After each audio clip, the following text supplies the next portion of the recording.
बिस्मिल्लाहिर्रहमानिर्रहीम व्यूअर्स, मैं हूं Asghar Chaudhry voice of Flora से। इस वक्त मैं खड़ा हूं मुजफ्फराबाद में।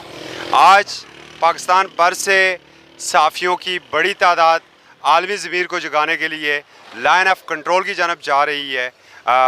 हर शहर से मुख्तलिफ़ सहाफ़ी यहाँ पर तशरीफ़ लाए हैं। मुजफ्फराबाद प्रेस क्लब इस वक्त उसका पिंडाल सज चुका है। मेरे साथ इस वक्त मौजूद हैं सोहेल अहमद अब्बासी साहब, जो कि चैनल 7 को एबटाबाद से कवर करते हैं। उनसे पूछते हैं कि सर, आपके साथ कितने दोस्त आए हैं और इसका मकसद क्या है। अस्सलाम वालेकुम भाई साहब। अस्सलाम चौर साहब, कैसे हैं आप? खैरियत से? ज़बरदस्त भाई साहब। किधर आए हो तुम अज?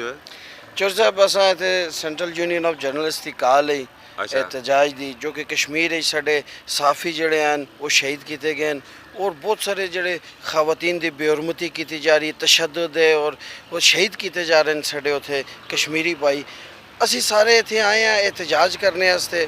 PFU जे मुल्क भर कॉल दी एहतजाज दी और अज असी इन्हां नाल हज़ारे यकजहती करने आए हैं और दुनिया पैगाम दे सां कि उस तरफ मकबूजा कश्मीर जिस तरह की जुल्म बरबरीयत उन्हें रखी दी और 20 रोज़ हो गए ने, उत्थे कर्फ्यू है, अशिया खुर्दनोश नापैद हो चुकी ने, लोग भुख नाल मर रहे हैं।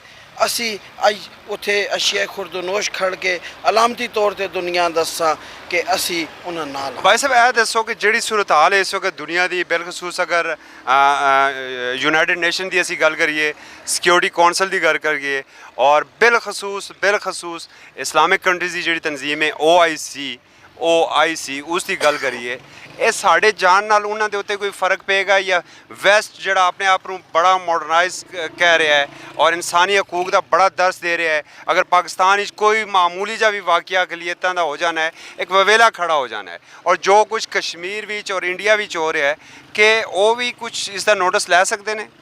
चौर साहब OIC की गल की तुसी पिछलियां जंगां च आके देखो, साढ़े इस्लामी ममालिक इंडिया का साथ देता है।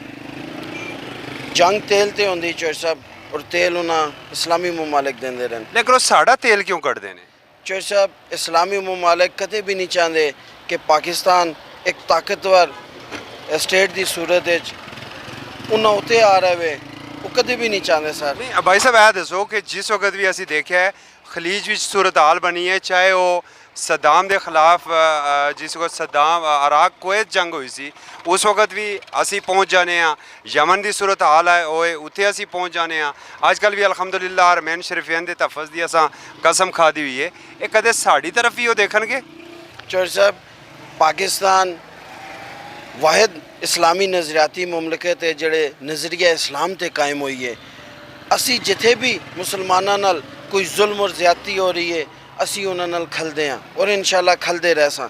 दीगर इस्लामी ममालिक अपने मुफादात वास्ते खलदे हैं, लेकिन साडा मुफाद इस्लामी दुनिया है, साडे मुसलमान ने जिन्हां दा असां तहफ़्फ़ुज़ करना चाहिए। सिर्फ ला इलाहा इल्लल्लाह मुहम्मद रसूलुल्लाह की बुनियाद पर असी खड़े हो जाने। जी बिल्कुल इस तरह ही। और चौर साहब जिस तरह तुसां दीगर यूरोप ममालिक की गल की चौर साहब, इस वक्त अमरीका फसे दा है। चौर साहब अमरीका इस वक्त उस जगह पर पहुँच चुका है। तुसी देखो कि पहली दफ़ा रशिया भी तुसां नाल है, अमरीका भी तुसां दी गल कर रहा है, चाइना तुसां नाल हमेशा तो खड़ा है। इस वक्त तुसी बिल्कुल दुनिया के मरकज़ हो और दुनिया के बिल्कुल सेंटर है। लेकिन कैसे मरकज़ विच कि तुसी जनाब UAE आला तरीन सिविल एजाज़ जड़ा है मोदी नूं दे रहा है कि गुजरात विच मुसलमानों के कतलेआम की वजह नाल दे रहा है, कश्मीरी मासूम बेटियां की असमत दरी दी और मासूम बच्चों के कतल के उत्ते उस आला तरीन सिविल अवार्ड मिल रहा है।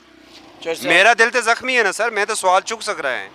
सर तुसी इस्लामी ममालिक की फिर गल कर रहे हो। इस्लामी ममालिक अगर कोई तुसां बोलदा नज़र आसी तो तैयब उर्दगान और तुर्की हो सी सर।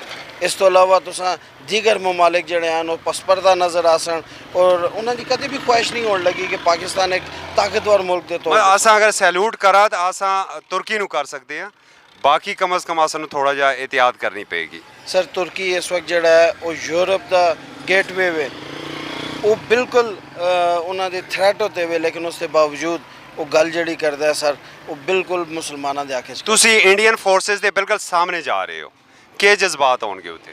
सर शहादत हर मुसलमान वास्ते एक फ़ख्र की गल है और सारे जिस वक्त असी निकले हैं तो गड्डी भी डिस्कस करते हैं कि अगर असी उत्थे जुलते हैं और असां शहादत की मौत मिलती है साड़ी खुशनसीबी उसी। ویورز آپ نے صرف ایبٹ آباد پریس کلب کے سہیل احمد عباسی صاحب کی گفتگو سنی.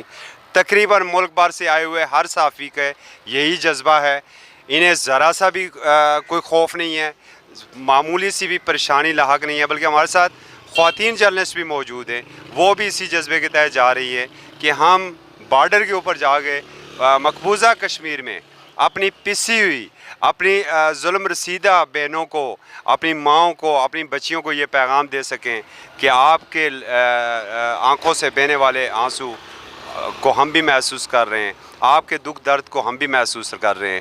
ہمارے ساتھ جڑے رہیے گا, ہم اس پورے وزٹ کی مختلف رپورٹس آپ تک پہنچائیں گے. اجازت دیجیے اگلی رپورٹ تک کے لیے فی امان اللہ.